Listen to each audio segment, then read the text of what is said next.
Friends, welcome to my YouTube channel घरेलू नुस्खे for you. Friends, आज की इस वीडियो में मैं आपको बताऊंगी छींक को रोकना कितना खतरनाक हो सकता है। छींक आना हमारी बॉडी की एक स्वाभाविक क्रिया है, इसे कभी भी रोकना नहीं चाहिए। अक्सर जब हम किसी पार्टी, फंक्शन या फिर मीटिंग में होते हैं तो छींक को रोकते हैं। छींकने पे हमें एम्बैरेसमेंट फील होती है, लेकिन क्या आप जानते हैं छींक रोकने के कितने जानलेवा नुकसान हो सकते हैं? आज की इस वीडियो में मैं आपको बताऊंगी छींक को रोकना कितना भारी पड़ सकता है। वीडियो शुरू करने से पहले मैं आपको बताना चाहूँगी, अगर आपने मेरे चैनल को अभी तक सब्सक्राइब नहीं किया तो प्लीज़ कर लीजिए, ताकि आपको आगे आने वाली वीडियो की अपडेट्स मिलती रहें। तो फ्रेंड्स, आइए जानते हैं छींक को क्यों नहीं रोकना चाहिए।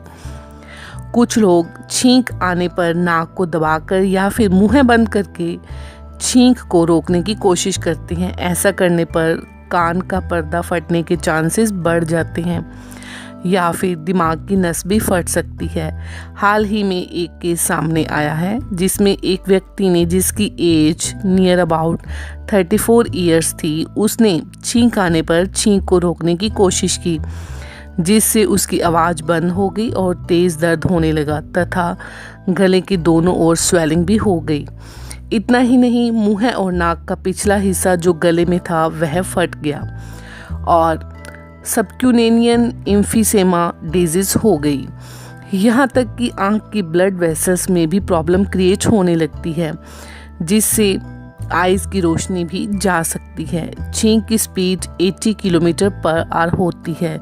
अगर इसे रोका जाए तो यह हवा बाहर नहीं निकल पाती और छाती की अंदर की दीवार में घुस जाती है और 23 से लेकर 24 बीमारियां क्रिएट हो सकती हैं।